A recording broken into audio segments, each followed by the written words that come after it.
05 on Kiddo. What's good, my brother? What's good, my boy? Hey, man. How you feeling, man? I can't call it. Shot right big as up in the building right now, supporting the whole game. That's right. You get what I'm saying? Yeah. So, being that you said that, right? Yeah. Where did you get the name Kiddo from? Like, where does that come from? Like, who's 051 Kiddo? See, the guys started calling me Kiddo.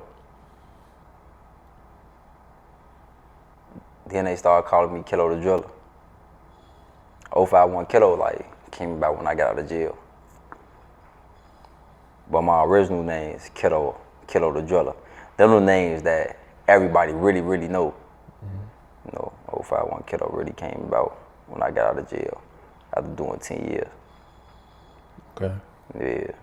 And those 10 years that you did, that bid that you did, how old were you when you went in? 17. 17 years old. Oh, chief.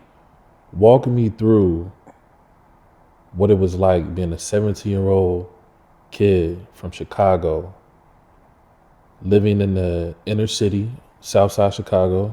That's where you're from, right? Walk me through what it was like, the feeling that it was like walking into prison at 17. What were you thinking about, if you can recall, what it was like right then and there at 17? You about to walk into prison to do that 10-year bid. Well, I'm not going to necessarily say I was walking into prison. I walked into the county. When I walked into the county, I'm like, damn, I fucked up my life. I knew I fucked up my life. From the very beginning, I walked into the county, I knew it. Like, yeah, I fucked my life up. It's over with. I ain't finna come home for a minute. I sat in the county for 2 years. They gave me 21 years at 50. I had to do 8 years and 6 months. Straight. No good time, no nothing. That shit hurt, you know what I'm saying? Like, I don't know. I really don't know how to explain it. Like, I'm really misunderstood when it comes to this shit. But I'm real, I'm authentic. You just gotta keep going. You can't let nothing stop Yeah. you. Man. That's a tough reality. That's a hard pill to swallow at 17 years old, when you're able to come to the realization that, damn, I just made a mistake. Or like you said, I fucked over my life. From that point, going backwards to being an adolescent, tell me about your childhood. Like, what did you see growing up as a kid? Who were you raised by, and things of that nature? I was raised by my mother, my grandmother, my father, my uncle. My auntie, she passed away in 2012. Her name Mika. It was my granny, my mother, my brother Pre-Boy. We was all sitting in the same crib with each other on 48th and Drexel. It's a building, a big ass building. Like, if you ever came to Chicago, I'll bring you there to show you, like, this is where we live. We was staying on the 10th floor, 1002. Like, my father was a part of my life. I love my father. But you gotta think about it, like, he was in the streets, you get what I'm saying? But he was still there. Like, he was still providing whatever, you feel me, spent time when he could. Like, that was cool for me, you feel me? I was really around my mother, though. I was really around my granny. I was really around my little brother, Pre-Boy. Like, that's who I was really around. Then I was around my brothers. And when I say my brothers, you feel me, Young Money 051. We all grew up together. When I think about then and think about now, it's like we lost so much. Like, we took a lot of losses. Like, being in the streets, like, took a lot of losses. The Endora Things podcast is sponsored by Check Back Drive. If you are looking to keep your loved ones safe, we have a product proven to help save lives. Check out our website at endorforever.org. That's www.endorforever.org. Drive safe, drive sober, Endure Forever. How old were you when you say, like they say now, I hopped off the porch? Like, what age can you really look back and was like, okay, this is when I was outside. I was in all the activities. 11, 12. I was doing all type of on the stone at the random ages. I was outside. So that building that you made mention that you're from, what's the name of it again? 48th and Drexel. Is that considered like a project building, or is that considered like a apartment building? Like Yeah, apartment building. Okay. Yeah, that's all. 4825. So that side of town is called what? Like what y'all call it? That's all. Drexel. Drexel. Chief. Okay. 48th and Drexel. 51st and Drexel. 51st and College Grove. That's all ours. So is that where the 051 come in? The numbers from that side of town? Yeah, that's all ours. Like if you came there, you will see all the whole nine. That's all ours. What does 051 mean to you? Everything. I'll die for it. I mean that. Everything. That's my shit. Bro. That's all our shit. That's where we from. So like tell me like the start of that. Like when you say your father was in the streets, was your father from that area as well? And if so, like was that around during his time when he was your age? Like did he grow up under 051 or the affiliation with that, or was he some, completely different?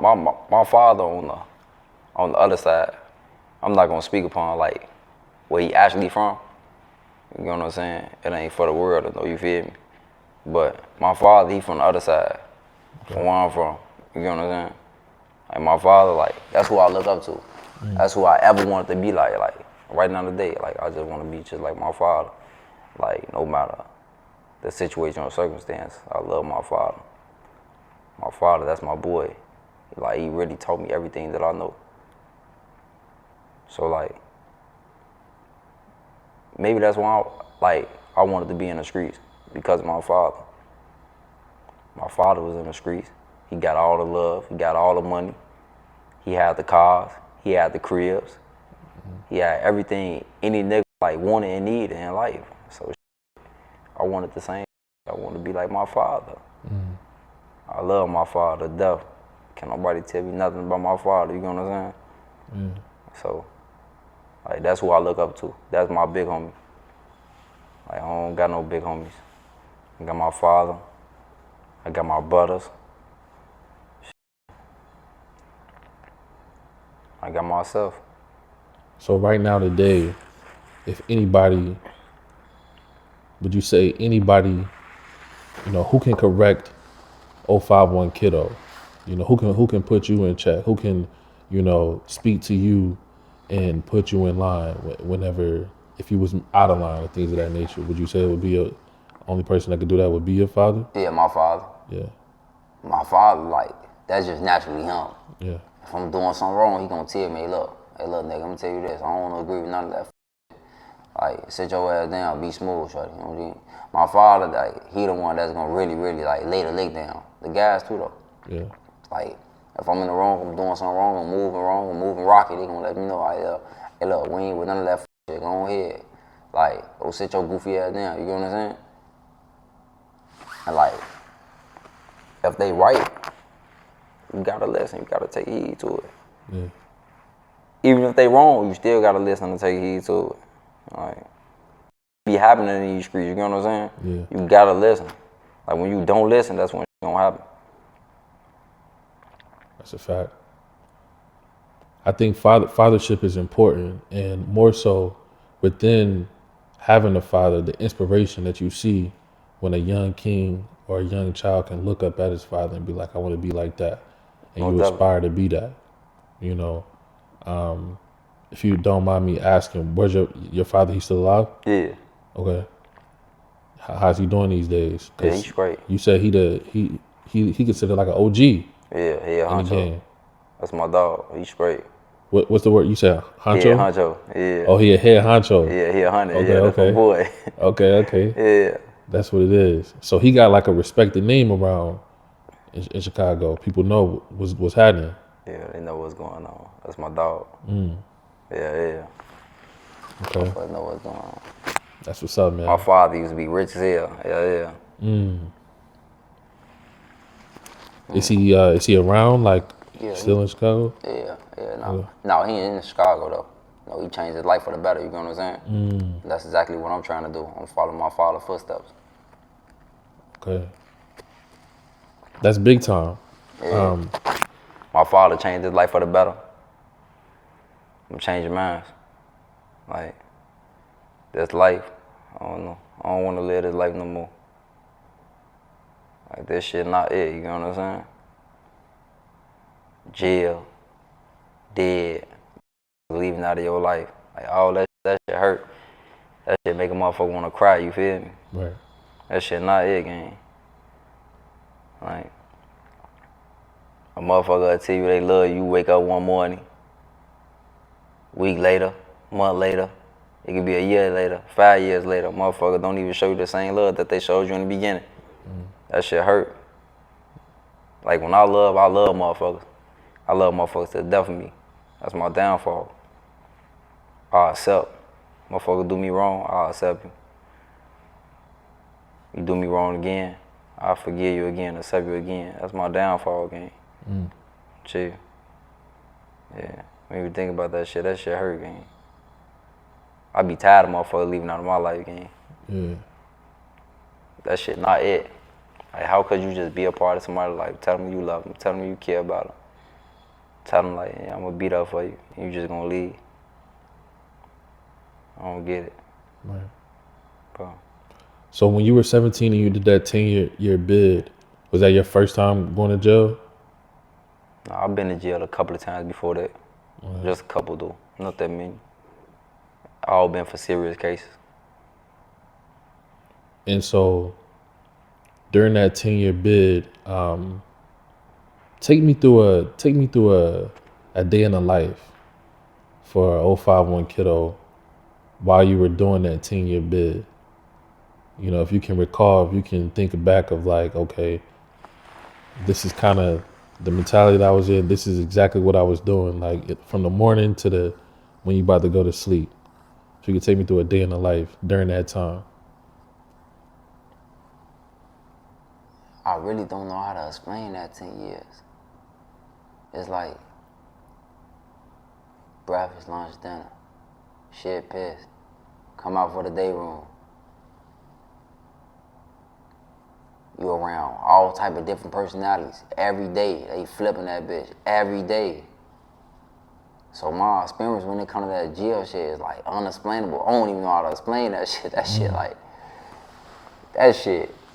like when I think about that shit, man, I don't want to go back, man. And I'm still fighting for my life, son. Yeah. That shit hurt, bro. Just to think about that shit, like just talking about that shit, like Yeah. you gotta think about it, like being in a cell. Just think about it. Just being in a cell 24/7 out of the day.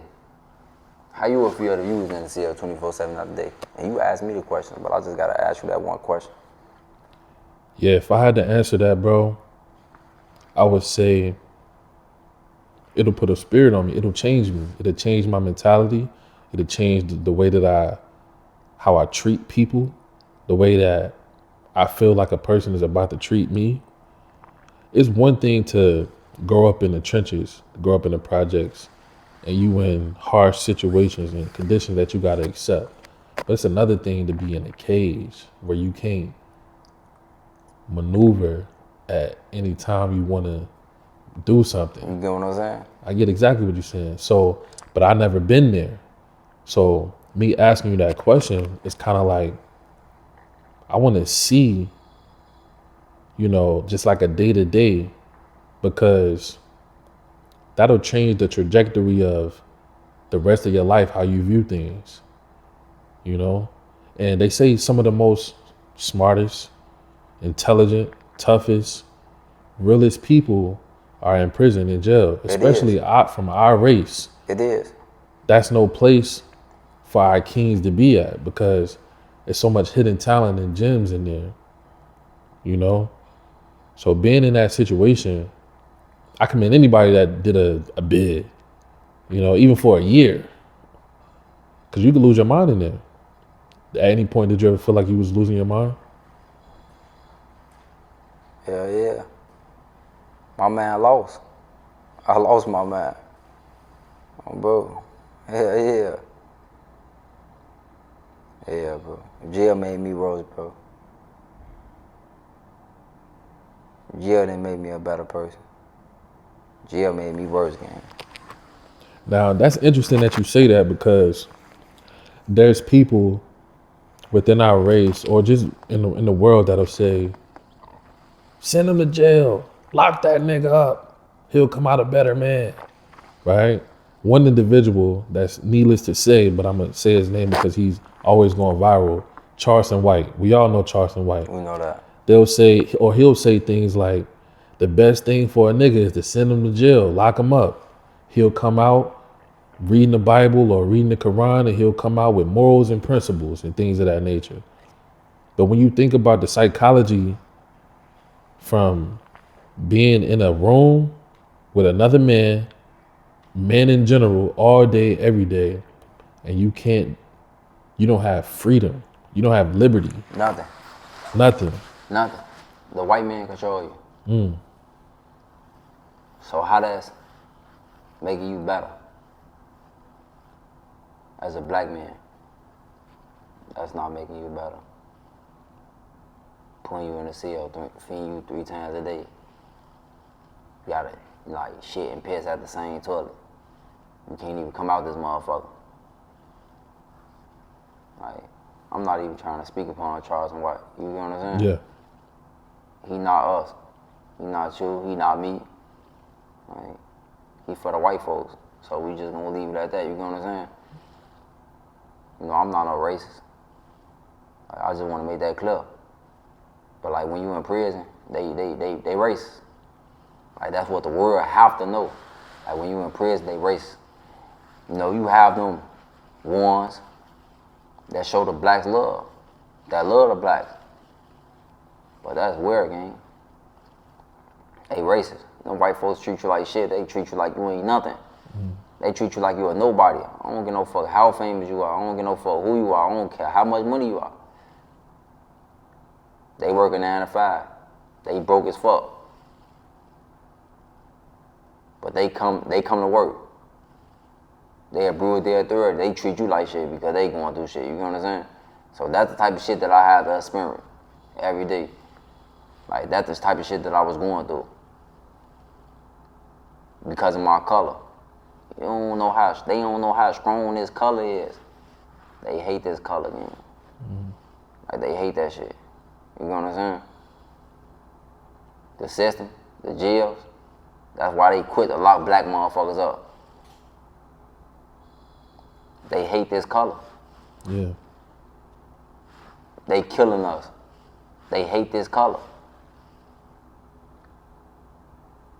If I'm not mistaken, in the Constitution, you know, it's pretty much saying that the black man is a freed man unless he's in prison. I'm roughly paraphrasing it, but we can find it, you know, as we edit this video. But would you see it like ran like a plantation or like a slave plantation? Yeah, they hate this color. They hate us, man. And that's sad to say. Let me ask you this: what's the wildest thing you've seen in prison, or the wildest day that you think back like, yo, that shit was wild? Oh, it ain't nothing that I haven't seen or heard. Everything wild in prison because you was in prison. Like what you see out here in the world, you don't see in prison. What you see in prison, you don't see in the world. So that's what the world have to understand. Or you just don't see it, bro. When you in jail, you got a jail. When you like this reality, this life, you lifing. Like this what it is, this reality. In jail, like that's a whole different world, man. Right. So how old were you when you got out? 27. 27 years old. And so during that bid, that 10-year bid, I can only imagine, what the first year is like. But that last year or that last month or the last few weeks, Yeah. you about to get out. What's that feeling like?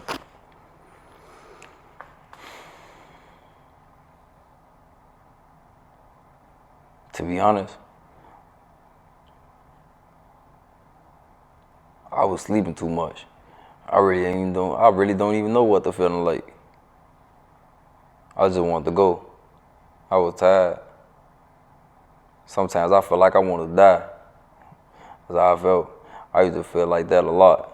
Like I just want to die. Like I don't even want to live no more. I don't even want to feel shit no more. Like I used to tell myself all the time, like if I died, like I won't even feel what I'm feeling right now. Mm-hmm. I used to be like, how the fuck I could let other motherfuckers get to me and affect me in a way that they shouldn't even be affecting me. Get on the phone, motherfuckers used to make me feel some type of way. Motherfuckers used to hurt me. Like, I don't know, but I don't really know how to explain it. When you say get on the phone, you mean like you getting calls from back home or from the outside world while you in? Oh, when you locked up, you get on the phone, you feel me? Yeah. Like you got your phone time, you feel me? Like you get on the phone, like you call a motherfucker that you really want to hear from, but they don't want to hear from you. Like just think about how that shit'll make you feel. Yeah. Like I used to feel like nobody loved me. I used to feel like nobody cared for me. I used to feel like motherfuckers don't understand me the way I understand myself. Like, shit, I'm human, shit. I'm in jail it feel like I'm spending the rest of my life in jail, you feel what I'm saying? I don't know. It's just like some little shit used to get to me. Make me want to cry, you feel me? Ain't nothing wrong with crying. Just because you a grown ass man don't mean you shouldn't shed no tears. You should cry. That would let out the pain. Like crying would let out the pain. You feel me? You letting it go. You letting that shit go. Yeah. And that's exactly what I used to do. Like when motherfuckers make me feel some type of way, like being in that cell alone, that shit used to make me cry. You feel me? That shit used to make me feel some type of way. I'm like, fuck it. I'm gonna go ahead and sleep with this pillow so I can just go ahead and go to sleep. You feel me? Because I feel alone. Like when you feel alone, sometimes I still be feeling alone, especially when I'm in my thoughts.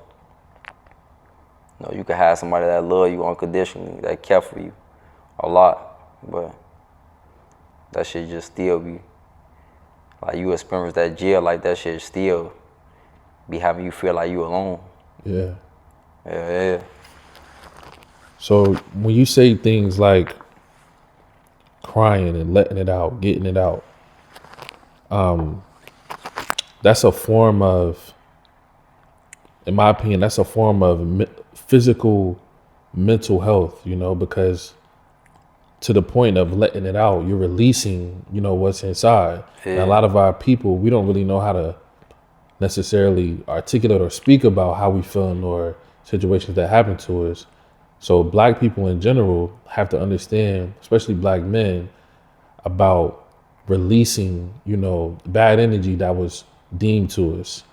And I just want to say, from the age of 17 to 27, serving a bid for during those critical years of your life, from 17 to 27, that's typically when a young man or a boy becomes a man.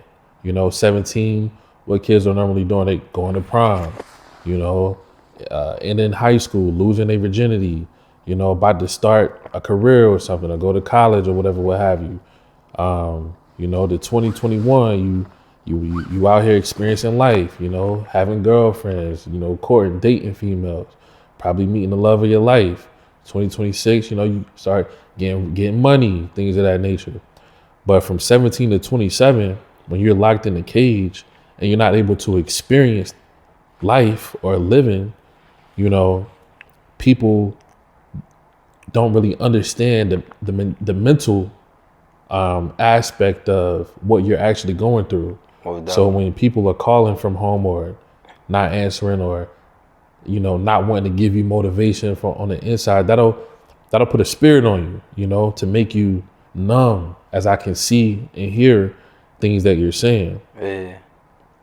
Which leads me to ask you, or to say this last point, I feel like as a race, we should have some type of something set up for our brothers when they coming out of prison for mental health, Most definitely. you know? So let me ask you, I don't know if people ask you this or your fans and things of that nature. Have you done anything for your mental health, experiencing all of that from prison and even coming home from prison? Have you ever thought about, getting your mental health checked on or doing exercises and things of that nature? I just been dealing with it myself. I just been coping with it myself. Yeah, that's it. Bro, Yeah, I just been dealing with it myself. understood. Okay, so coming out of prison at 27, now you're back in the world and you back in Chicago. And during that, what year was that, by the way, when you got out? 2023. 2023. So this is, peak 2023 is cracking, in Chicago, all over the world, wherever the hood is, all over the world is cracking. Durham, North Carolina, Arkansas, anywhere where poverty is stricken and our people are, there's killings going on, there's black on black violence, all this stuff is going on. So you come out of prison and into this environment. What was your mentality like coming out of prison and going back home to Chicago to where all hell is breaking loose? I was straight. I wasn't thinking like that. I just was happy to be home. I could eat when I wanna. Shit. I could do whatever I wanna do. I was on house arrest for 60 days. When I got out of house arrest, shit,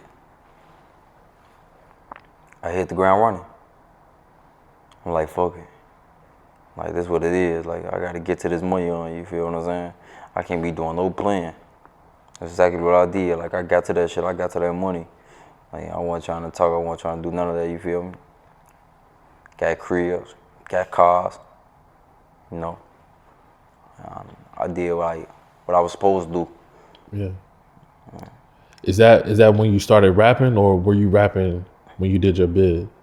No, I was rapping before that. Like, before I got locked up, I got a couple of songs that I dropped before I got locked up. You get what I'm saying? Oh, so you was rapping when you was like 15, Yeah, 16. I was young, yeah. You had songs on YouTube then? Yeah. Word.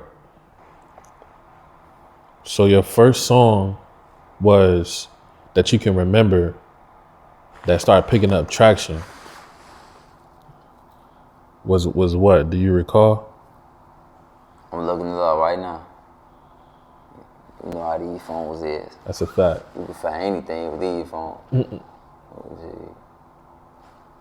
So look, my first song was 13 years ago. That was my first song, 13 years ago. It got 100,000 views.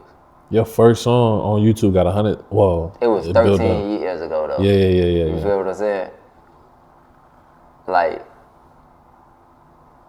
it was featuring Boss Smooth though. That was my first song. Okay. Did it get a lot of attraction back then? Yeah, it did. But not like how my shit is now. You feel me? Then my second song was Kiddo the Driller. I got that sack remix. That's past 100,000 too, but it's 12 years ago. Right. What's your favorite song? I don't got no favorite song. You don't got no song that like, yo, this from the heart, or this like, I love all my songs. Okay, I respect that. I just be in the zone. On cheap. I love all my songs. Okay. So you was already rapping, and when you came home,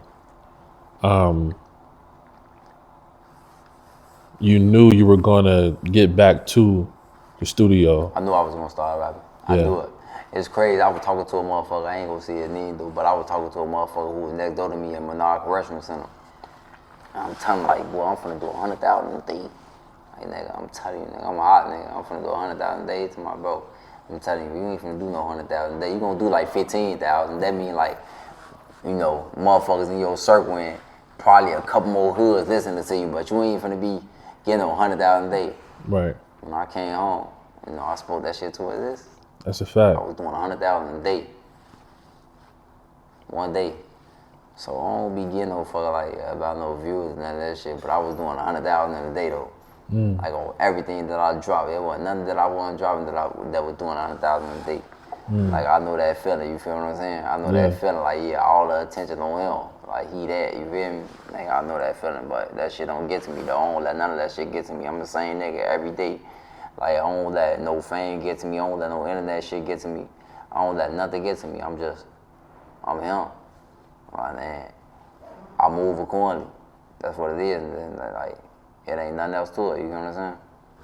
So tell me a little bit about like when someone is coming out with that type of music like that and it's picking up that type of traction, like was anyone calling you from the industry? Like was any labels, you know, calling you and trying to sign you or trying to get a situation with you? And if so, like how was you maneuvering that? How was you handling that? Yeah, I was handling it accordingly. Like, if you know what you know, I was handling it accordingly. I can't speak upon the names, though. Are you signed with anyone? No, I ain't saying to nobody. Okay. I'm saying to myself. ABNF, all brothers, no friends. Like, I ain't saying to nobody. But motherfuckers got into it with me. You know, I just can't speak about it. I just can't talk about it, you know what I'm saying? Yeah. Like, when you got ties, there's just certain shit you don't even gotta talk about. Like, what's understood don't gotta be explained. You don't gotta tell the world, like, this is what you got going on. Like, the world don't need to know everything. Like, but I got it going on, though. I'm straight, you know what I'm saying? Yeah. Bro. Yeah. That's funny that you say that. I seen a post not too long ago. It might have been Twitter. It was this older black woman. I don't know. She was probably on an island or somewhere. And she was like, hey, don't tell your next move. Don't tell your business. Because it's people out there praying for your downfall. Most definitely. You know, it's people out there that literally pray to whatever God they believe in to see you fail, to see you, you know, not make it or not be successful. Which leads me to ask you, from the beginning statement that you said, I think you said Chicago most ops, or Oh, you got the most ops or something like that? No, that's my name. That's your name? Yeah, Shot Right Big is out. Shot Right Big is op. Yeah. Okay. So with that being said, I guess that comes with a lot of enemies. Yeah. Or a lot of people that hate you. Yeah. How do you shoulder that? How do you, you know, wake up on a day-to-day basis knowing that you got people that hate you or don't like you? I'm cool with that. I'm straight. Bro. That shit ain't gonna like change the way I think of move. I'm cool. That shit ain't gonna stop my motion. I am who I am. I stand on that. Yeah. I ain't gonna change it. Like, why would I? I put myself in this situation. Yeah. I can get myself out this situation if I want to. I am. That's why I'm chasing my life for the better. Heard that. Maybe my ops will forget about me when they feel like, damn, he really changed his life, so leave him alone. You get what I'm saying? Yeah. But I don't believe that's gonna ever happen because they hate me. You feel me? Well, let me ask you this. Let me play devil's advocate. Have you ever had an op that you was like, all right, I'm gonna leave them alone? I ain't bothering him. He my op, but I ain't really. I don't wanna, you know, take it there. Have you ever given anybody grace like that? I don't hate nobody though. I don't got hate in my blood. I don't gotta like you though. I don't gotta talk to you, but I don't hate nobody. You shouldn't hate nobody. You know, when you hate somebody, that shit don't bring you nothing good in life. That shit don't bring you no luck. Bro. Well, that's a big thing. That's a big step because there's people out here. Like if you just go on YouTube and type in 051 Kiddo, right? You're going to see the wildest thing. They're going to say 051 Kiddo, he got this, he's that, he's the third. They putting out all these narratives about you and creating this like negative energy your way. Yeah. So for you to come and say, I don't hate no one, you know, I'm doing my own thing. I'm doing my own shit. That's a message, you know, even if, you know, you have like, for example, I give this example within this concept, like places like California, where, you know, they say gangbanging started, some argue it started in Chicago. They have generational gang ties to where you born into it. You born, you know, let's just say you living on First Street, you're born into hating Second Street. Yeah. You just born into it. You don't know what happened. You don't know the origin story or nothing. Most definitely.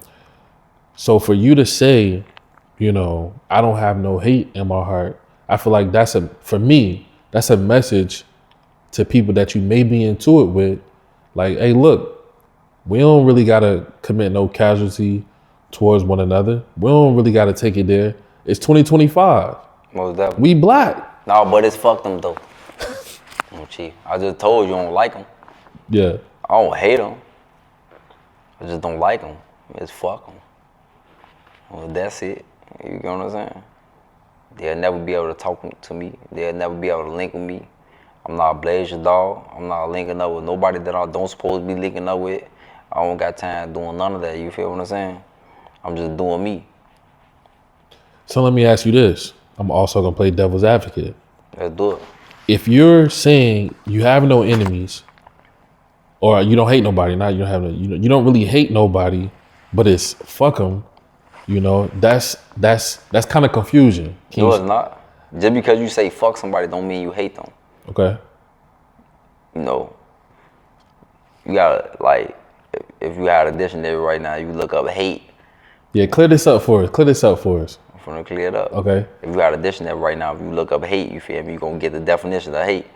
If the word fuck in there, which it might not be, or like the dictionary got every word in there, it might would be. But the dictionary don't have fuck you in there. Fuck you. Like what the fuck? Like what the, just because I say fuck you don't mean I hate you. It's fuck you. I ain't trying to kick it. I'm not trying to talk. You get what I'm saying? Right. So that's the definition of it. You feel me? Okay. When you hate somebody, that's a form of envy. Like, I envy this. I hate this person so motherfucking much. Man. I envy this person. Hell no. Fuck up hating you for. Like, you ain't nobody to fucking hate on. I don't hate on none of my odds. I don't give no fuck about none of them. I don't even consider myself got odds. You feel what I'm saying? I don't got no odds. I'm just shot right big as all. Everybody hate me. You feel me? Why is that though? Why do you think everybody hates you? Because I make this on. You know. They don't like when I diss, you feel me? But I don't get no fuck with you. Like, just think about how many years motherfuckers diss my brothers. Motherfuckers wasn't hating them when they was dissing my brother, so why the fuck, like, why they hate me? I don't even know. I just can't explain it, you feel me? So you just gotta let shit be. I'm just doing me. And bro. Would you say, I don't know if you know this off the top of your head, but in regards to your diss songs, how many do you think you have? Is every song like a diss song or? Yeah. Okay. Just letting shit be known that it's fuck you. I don't hate you though. But it's fuck you though.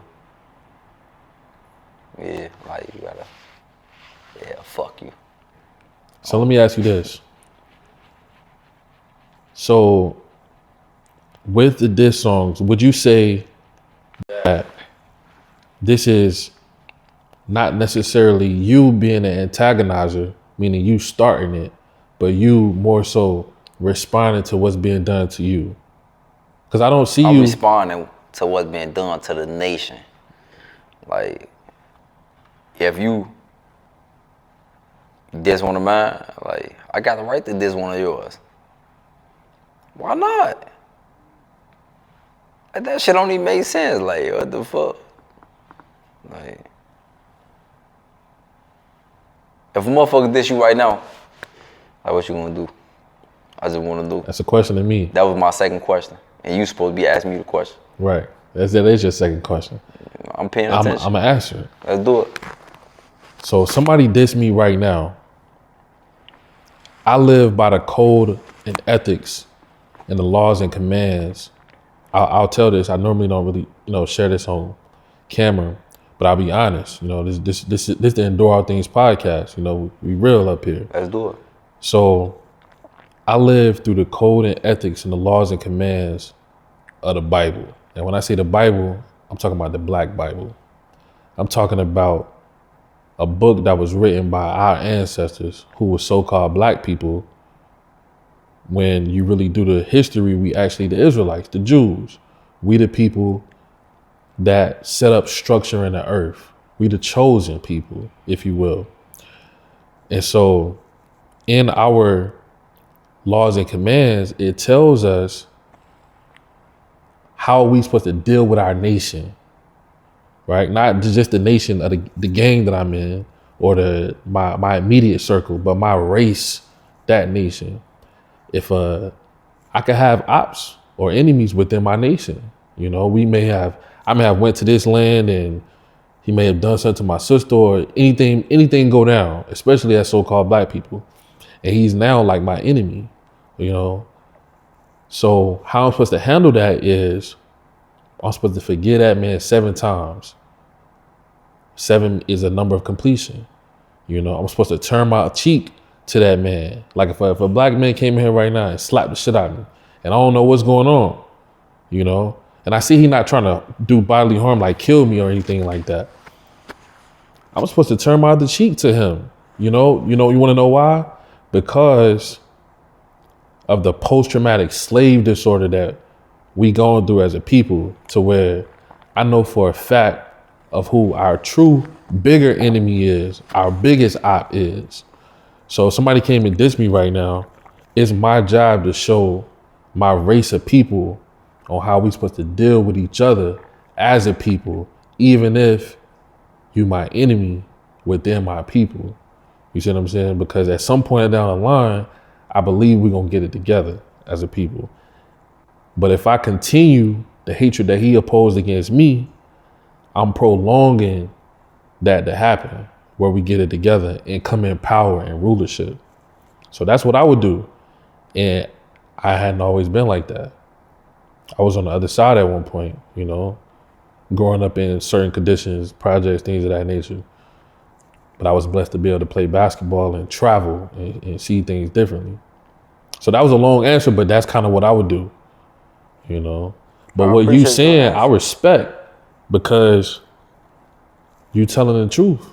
Oh, definitely. I appreciate your answer. I like your answer. I might gotta take heed to that. No, I can't let no motherfucker slap me though. That ain't gonna happen. That's a hard bargain. I can't swallow that. I respect that. But let me put some more detail on the line, right? Yeah. Let's say, just look at it from this perspective. Let's say you watching a movie, right? And we watching a gangster movie, like one of them old gangster movies. And a person came in, slapped you. You could put him to death right then and there. You got the power. You stronger than this man. You more mightier than this man. Yeah. You know what you would do to him. Yeah. But for the sake of your people, I'm gonna give him a pass. Because I know that he probably mentally dysfunctional. He probably not all the way there. And he didn't have the right structure to see on how he supposed to deal with me as a brother. So I think it's more stronger for me to endure that slap than to put him to death right in front of everybody. No, I see it as more gangster. No. I'm gonna slap the fuck out of his ass so he can come back to his sense. So he come back to his sense. Yeah. I respect it. Yeah, he slapped me, right? Yeah. If he don't got his senses at that very moment, so I'm gonna slap the fuck out of his ass so he can come back to his sense. That's how it's gonna be. I be even. Yeah, that we even. Okay. It's straight. We even that. But you ain't finna get away with slapping the fuck about me. I gotta slap you back. Heard you. That's just how that shit go. You hear me? Yeah. You ain't never heard that saying like when your mama used to be like, if they hit you, you better hit their ass back. Yeah. Yeah, all right, mom, I got you. I got you. No, that's a fact. I respect that, and I understand it too. You know, like I said, I wasn't always there. I had to really kind of see the world for what it is, who really running the world, you know. And I'm like, damn, I believe that we could do the same thing. Yeah, you know that. So that kind of changed my perspective. But back to you though. Let's do it. So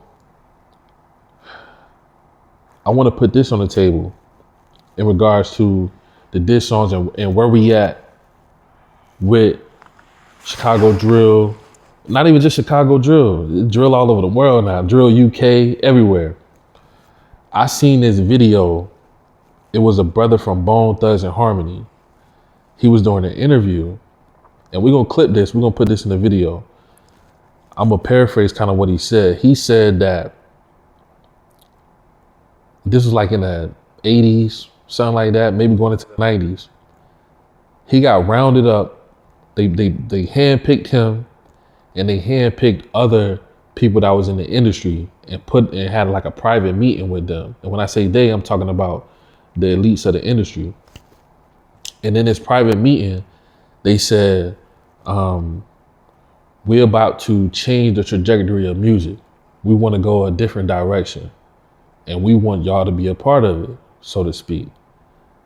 And what they were saying was, we want to change the message of what rapping is. We want to change the message, and we wanted to switch it. Because back then we had KRS-One, we had Fight the Power, you know, these different artists that was really rapping about liberating black people, you know what I mean? Coming together, things of that nature. But what these elites said was, we kind of want, you know, a message about destruction, death and destruction, you know? And he said that after they put down, you know, the message and what they wanted them to do, he kind of like stormed out the meeting, and he was met by them with sticks. Like, you can't speak on this. What you saw tonight, and these ain't black people that's talking to them. These is black suit, you know, so-called white people presenting this message to these black entertainers. And he was like, everybody was distraught, the people that was picked, about what they being presented with. And they made them sign NDAs and all this stuff.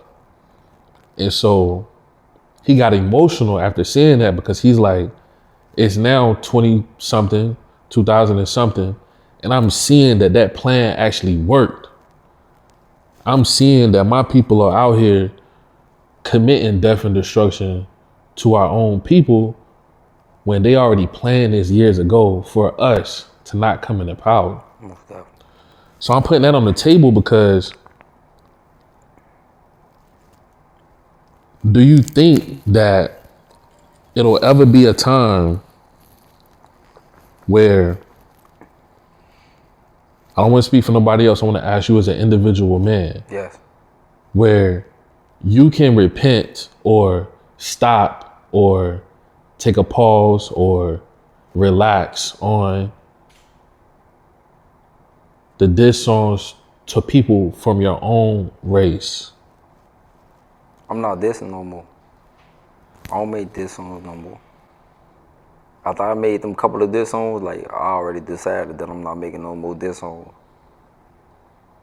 As long as you don't mention none of my homies, or you don't say nothing that you don't supposed to be saying in your songs, or on your stories, or anywhere else on social media, I'm not making no diss songs. Like, I could just talk my shit, just making regular songs just to show the world that I'm talented. You don't gotta, like, always make diss songs, you feel me? That just shows you not talented. You don't have no type of talent. So you gotta switch it up a notch. You got any other reason that you came to that conclusion? Like, I came to that conclusion so I could, like, let my fans know I could do shit differently. Let the world know that I could do shit differently. Like, it ain't all about making diss songs. It ain't all about dissing like the dead. Like it ain't all about that. Like I don't want to just come off aggressive. I don't want to come off as like damn, like this nigga tough as hell. Like he think he the toughest nigga in Chicago. Like I'm not that type. You feel me? Like I already explained like why I was dissing. You feel me?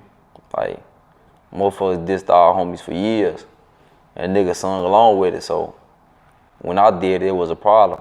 That shit don't even make sense. But it's cool though. Like, just keep my brother's name out y'all mouth. And y'all don't gotta hear from me at all. That's just how I feel about the situation. So when you say things like making music for your fans and things like that, I think that your followers, you may agree with this, may not know like your personality, like your on a day-to-day basis, like who you are, like people, because like I said earlier, if you type in on YouTube 051 Kiddo or Google or whatever, they got all these different narratives about you. Yeah. So it's like putting you in a certain stigma, but it's like it's more to you than that. Yeah, it's more to me than that. They don't know that, you know, Until they actually meet me. until they meet you. Like when they meet me, like they be like, damn, like Kiddo cool as hell, like he smooth as hell. Like he not what they say about him on the internet. I like talking to my fans. I love my fans. Word. I respond back to my fans on Instagram and everything. Like, for real. That's what's up. I don't give no fuck if I had 3 million followers. I still respond back to all my fans. I love my fans. They motivate me. So let me ask you an off-brand question real quick. What's something about you that the people don't, you know, they may not know about you? Like, do you got a certain hobby? Like, for example, like certain people like, yeah, they, you know, like I like to fish. Like, you know what I mean? Like I'm a fisher, or, you know, I play the game or something like that. Or what's something about you that people, you know, they don't really know that about you, that's something that's cool? I like talking shit. I like playing a lot. Yeah. I play too much. Like, I be silly as hell. I just like,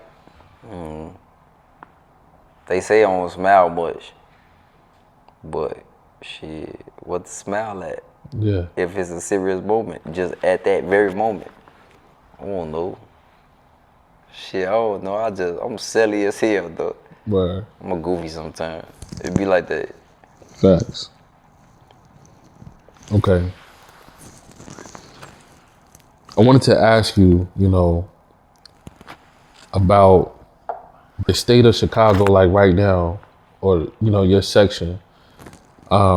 Take me through a day in the life of what it's like to be 051 Kiddo.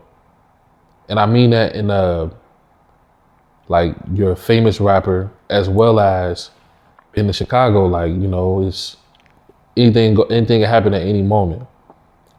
Like, take me through a day in the life on what it's like, how you gotta prepare to stay alive and being a rapper. You know, what do you have to do to like stay alive? You know what I mean? And to make it to the next day or whatever, what have you. Keep your mask on. Keep a pair of black gloves in the glove compartment. I really can't speak upon the rest because I don't want 12 listening. You hear me? Yeah. You know, 12 gonna look at the interview. They paying attention. Best believe that. Don't think 12 ain't gonna listen to this interview because they gonna listen. You feel me? They gonna watch the whole interview from the beginning to the end. But the rest, you feel me, is history. You know what's going on. That's how you gotta survive. Just keep that mask on you. You know, keep them gloves. You feel me? Just don't leave no prints. That's just how that shit go. Bro.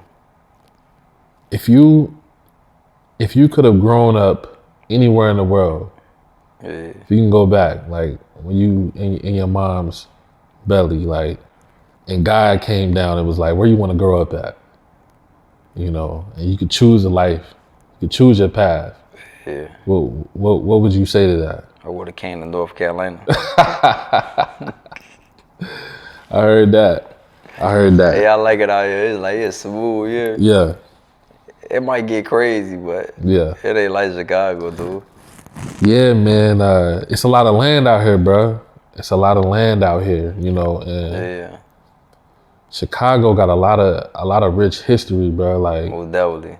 when it comes to certain games and things of that nature, like there's history behind that. The people who started it, what they was into, what they believed in, the reason that they started it, the city being owned by black people and all that. Like Chicago is one of those places, man. It's a real spiritual place, and I personally believe that Chicago was set up by the government, you know, to put brothers like yourself in certain situations where it's hard and you gotta do certain things to survive. Most definitely. You know, I seen one thing, and you can let me know if you think this is true or not. I think this was like during 2020 when the George Floyd riots went down. Yeah. You were still locked up at the time. Yeah, I was locked 2020. up at the time. Yeah. So George Floyd, his people from North Carolina, you know, from my way or whatnot. So he had his second funeral down around me. And so I remember that when the riots happened and like there was bricks and stuff out there, but I seen a video where they was saying how in Chicago, it be trucks with different machine guns, like and the door be wide open. And it's like, go get them.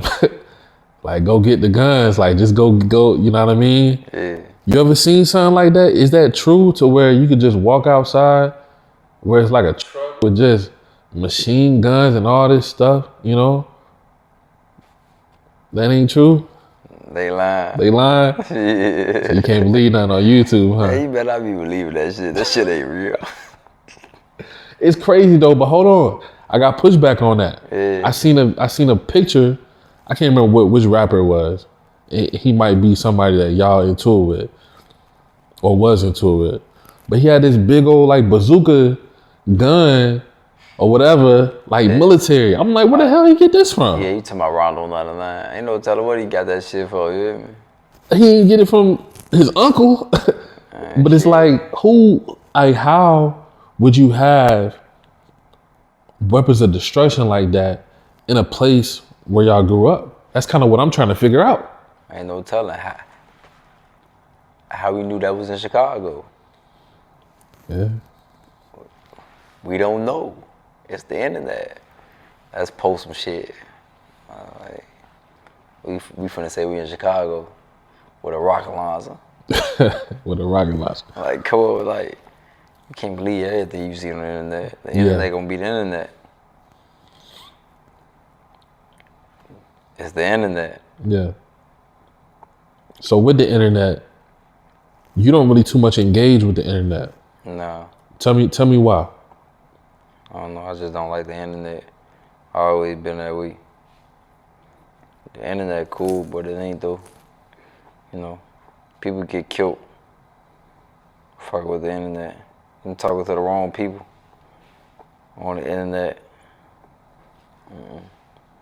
I'm straight. I don't be with that internet shit. Yeah. I'll delete all my posts right now off the internet. I don't care about the internet. And when it comes to the music, you know, who's in your camp that's doing music? You know, you want to give them a shout out or whatnot. Rose, Drella, Wop, Boom, Mad Money,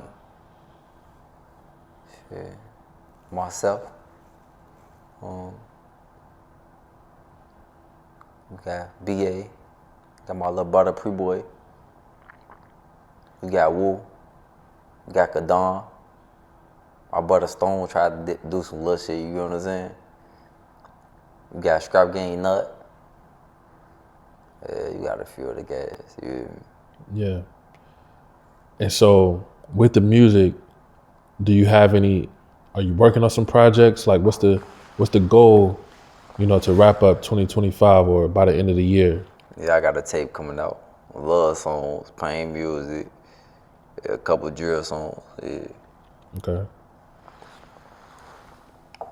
After my couple videos, that's what I'm working on.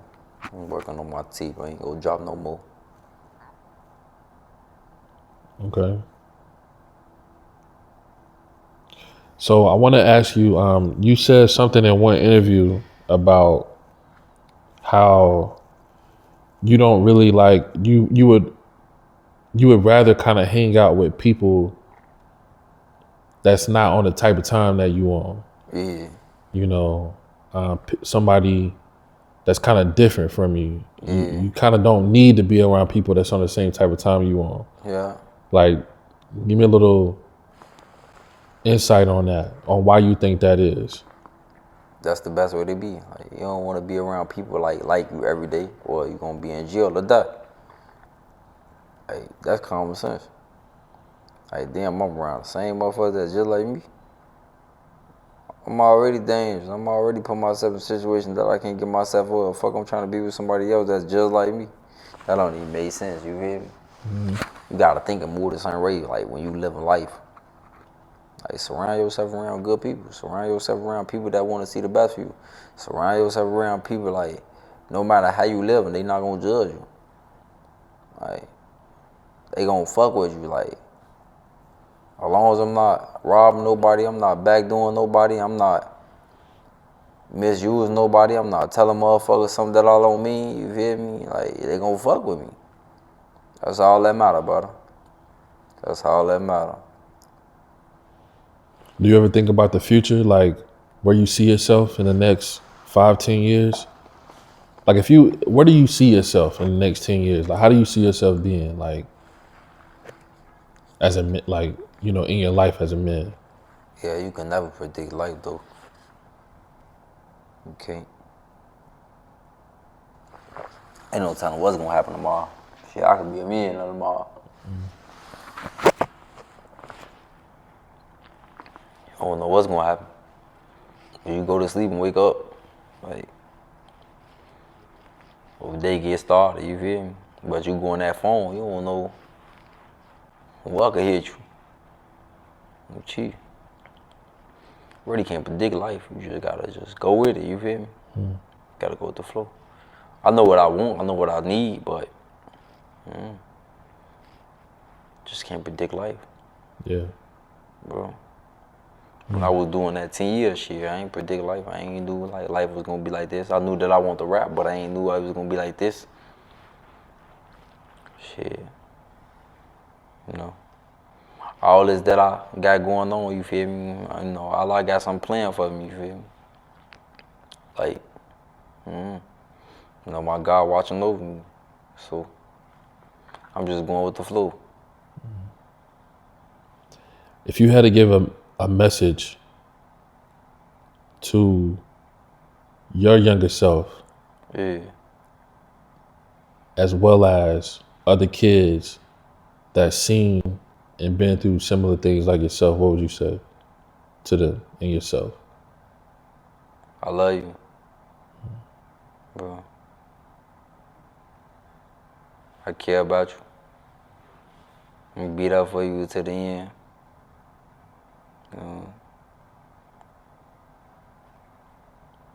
I'm not gonna leave you like the rest did. Shit. And you could be whatever you wanna be. No matter if you don't got no GED, high school diploma. Whatever you want to be, you could be it. And shit. That made me think of this. Like, did you have any? Can you recall any?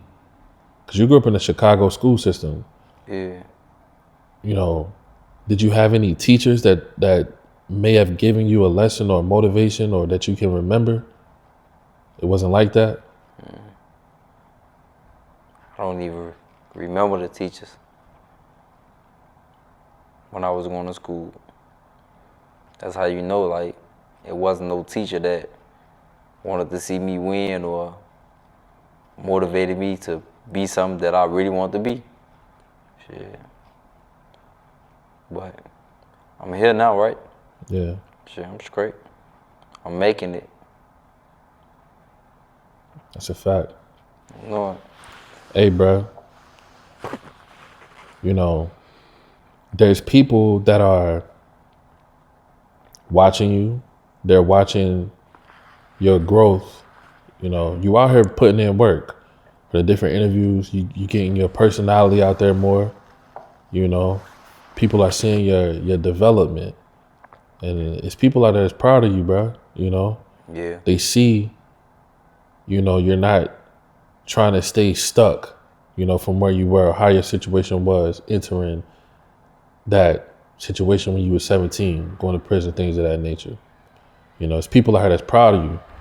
You know, I'm proud of you, bro. You know, even from the way that you're talking now, it's showing me that, you know, you're a man with a sound mind that's about developing, you know. And so I want to see you continue to heal, bro. Continue to just grow, elevate. You know what I mean? Yeah. Yeah. You got any closing words? Matter of fact, what's that you got on right there? That's a brand? Are you like this? Yeah. Yeah. Ticket holder. Okay. North Carolina, you know what I'm saying? Yeah. Yeah. Yeah, cop this. Yeah, shot right big as I got it, so you can get it too. You get what I'm saying? Facts. Yeah. Okay. Last question I got for you, bro. It's a hard one. You ready? Do you see it in the future to where you could ever forgive your biggest ops? Chirac's biggest op. Yeah. Do you think that in the future it's possible that you can never have a place of forgiveness or a place of something, peace? I know some brothers in Chicago pushing the peace, things of that nature. Yeah. But do you see where, can you foresee where it'll ever be, you know, forgiveness there?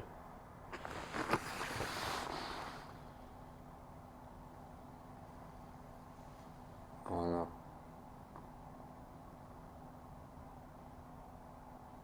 Could it bring my brothers back? I don't know. Shit. I don't know. I miss my brothers. Shit. I miss my brothers that died. I don't know about it. I don't know. I don't know.